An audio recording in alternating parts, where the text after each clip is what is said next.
الطاهرين أما بعد فأعوذ بالله من الشيطان الرجيم بسم الله الرحمن الرحيم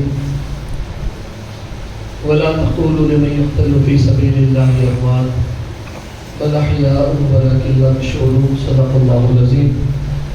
آئیے سب سے پہلے ہم اور آپ مل کر بارگاہ رسالت جیجا لگا کر عقیدت و محبت کے ساتھ ہم بنے خزرہ میں آرام فرمانے والے آقا لمبے لمبے ہاتھوں سے بھیک دینے والے داتا حضور رحمت عالم نور مجسم فخر آدم و بنی آدم جناب پاک احمد مجتبی محمد عربی ارواحنا فدا صلی اللہ تعالی علیہ وآلہ وسلم کی بارگاہ مقدسہ میں جم جم کر پاواز قلم درود پاک کی لالیاں نچھاو کر پڑھے اللہم صلی علی سیدنا محمد وعلی سیدنا محمد وصحبہ وسلم صلاۃ و سلام علیک یا سیدی حبیبی یا رسول اللہ صلی اللہ تعالی علیہ وآلہ وسلم. بحر جنت کے ہیں پھول مدح خان اہل بیت، بحر جنت کے ہیں پھول مدح خان اہل بیت، تم کو مزدہ نار کا اے دشمنان اہل بیت، تم کو مزدہ نار کا اے دشمنان اہل بیت.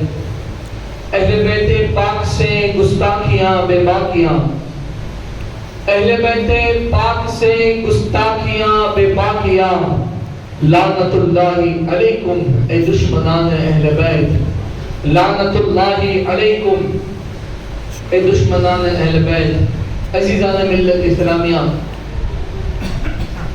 وقت کا سامان باندھتے ہوئے اپنی بات کو یہیں سے آغاز کروں کہ جو گزشتہ جمعہ میں ہم نے سنا تھا کہ اہل بیت اطہار کے خاندان پر جو مظالم کیے گئے، اللہ اکبر، وہ مظالم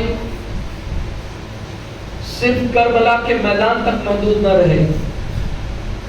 امام حسین کی شہادت کے بعد آپ کے خاندان پر اور کربلا کے میدان میں شام غریبہ گزرنے کے بعد بھی ظالموں نے اس پاک طیب اور طاہر خاندان پر ظلم و ستم کی انتہا کر دی. بلکہ یوں سمجھئے کہ کربلا کے بعد بھی کئی سو سال تک اس امت کے خارجیوں نے اور اہل بیت کے دشمنوں نے حضور کی امت پر ظلم کیا. حتی الامکان یہ تو جان لیجئے کہ 12 امام جو مقدس ہستیاں ہیں، جس میں سے ایک کو اللہ رب العزت نے حضرت مہدی پاک علیہ السلام کو قرب قیامت بھیجیں گے، اللہ رب العزت بھیجے گا اور اس وقت تک امت اسی حالت میں رہے گی. اور ان 12 اماموں میں سے تو ایک اوجھل ہے جن کو اللہ رب العزت نازل فرمائے گا اور حسینی پرچم کو پھر بلند فرمائے گا، اور لوگوں کے درمیان تب افسوس کے سوا کچھ نہ ہوگا کہ جب اس وقت لوگ مقام اہل بیت کو جانیں گے. گناہ کرنے کے بعد تو بندے کے پاس افسوس کے بعد افسوس کے سوا کچھ نہیں ہوتا ہے، لیکن وہ افسوس بھی پھر کچھ کام کا نہ ہوگا. جیسے صحابہ میں فتح مکہ سے پہلے جو مقام جو صحابہ ایمان لائے ان کا جو مقام ہے، تو وہ مقام فتح مکہ کے بعد ایمان لانے والوں کا نہیں ہے. اسی طرح اہل بیت اطہار سے محبت، عقیدت، الفت، ان کی عظمتوں پر اور ان کی شان پر قربان دینے والے جو اہل بیت کے غلام ہیں، ان کا جو مقام امام مہدی پاک پر قربان ہونے تک کا ہے، وہ بعد میں ہونے والوں کا نہیں ہے. سمجھا؟ اور وہی مقام میں کچھ غلام بھی گزرے ہیں جو اہل بیت سے محبت کرنے والے رہے، جس کو کائنات، ان کا میں نام لے کر ان کی بارگاہ میں بھی خیرات عقیدت پیش کروں کہ جن کو کائنات حضرت عمار بن یاسر کے نام سے جانتی ہے. اور یہ وہ ہستی گزری ہے، اللہ اکبر، کہ جس کے لیے اللہ کے رسول صلی اللہ علیہ وسلم نے صحابہ کے مجمع میں صحابہ کے درمیان فرمایا تھا کہ میرا عمار وہ ہے جس کو ایک باغی گروہ شہید کرے گا.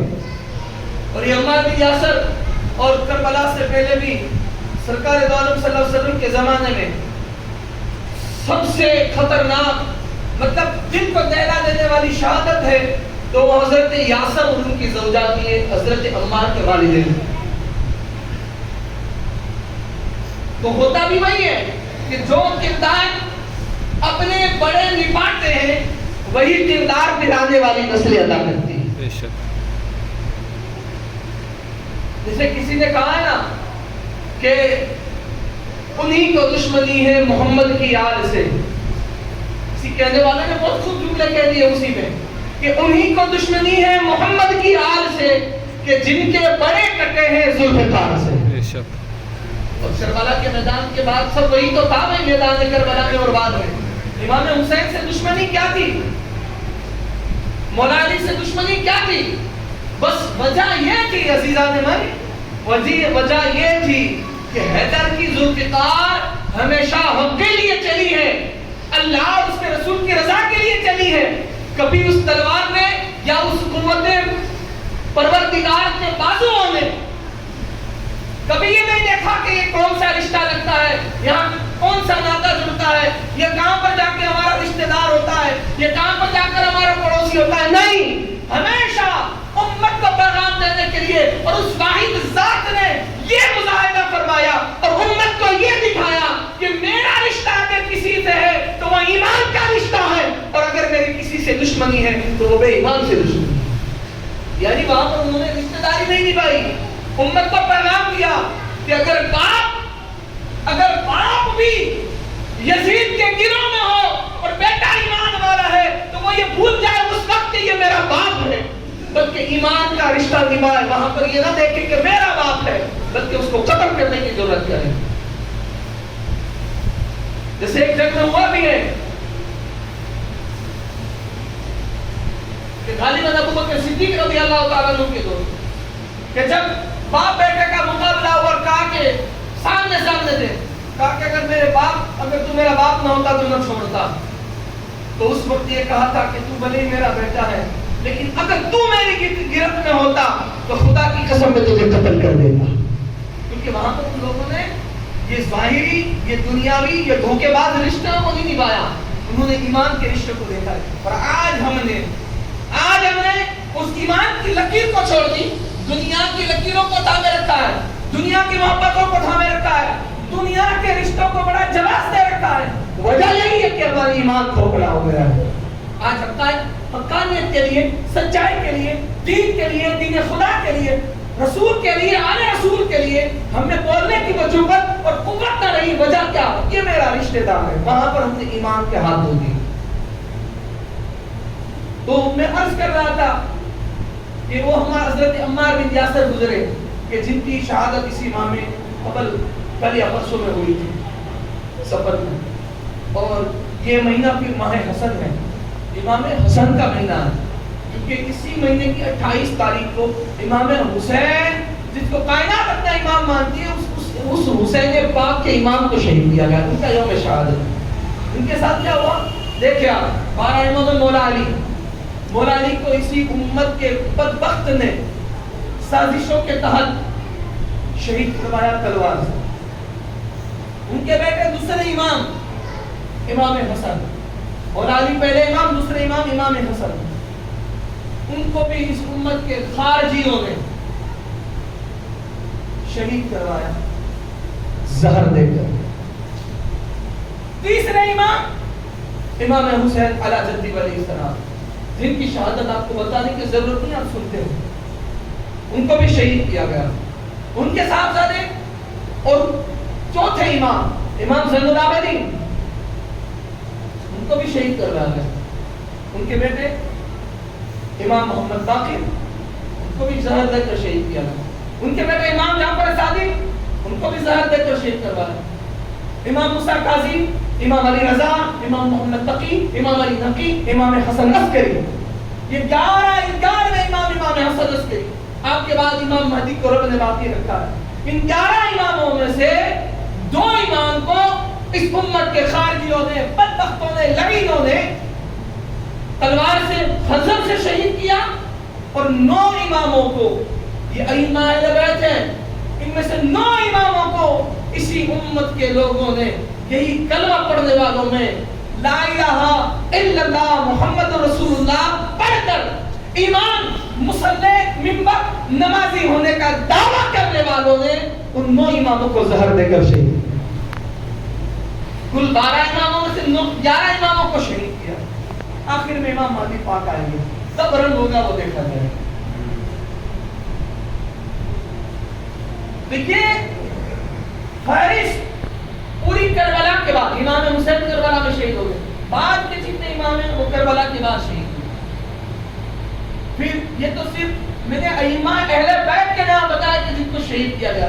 ائمہ اہل بیت میں جن کا شمار نہیں کیا گیا ناموں میں 12 اماموں میں, ان کے علاوہ امام زین اللہ عابدین کے بیٹے, امام محمد باقر کے اور بیٹے, امام جعفر صادق کے اور بیٹے, ان کو بھی اسی طرح شہید کیا گیا. ان پر بڑے ظلم و ستم ڈھائے گئے. اور حد تو یہ رہی کہ شہادت, ان کی شہادتیں تو ایسی لرزہ دینے والی ہیں کہ وہ کربلا سے بھی زیادہ دردناک نظر آتی ہے. کہیں کسی کو زندہ جلایا گیا, ان کی خاک کو ایک کھنی میں ڈال کر کھانا گیا,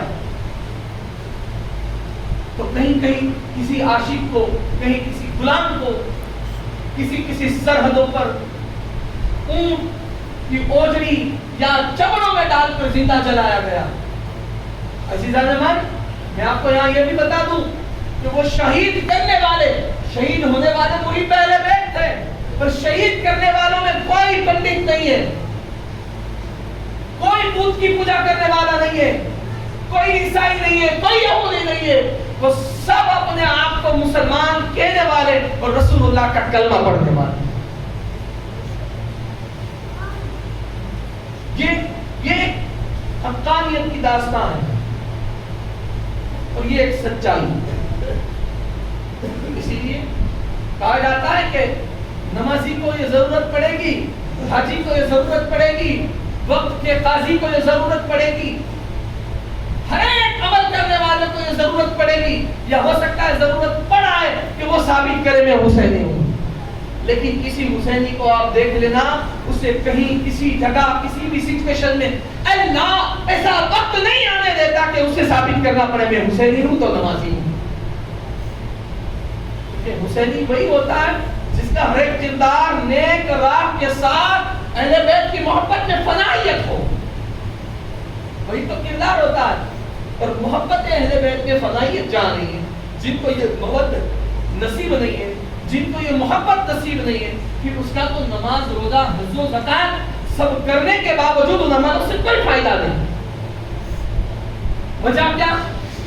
اللہ رب العزت نے, میں نے یا آپ میں سے کسی نے نہیں, خود رب قدیر نے, پروردگار عالم نے اپنے ہر عبادت میں, اپنی ہر عبادت میں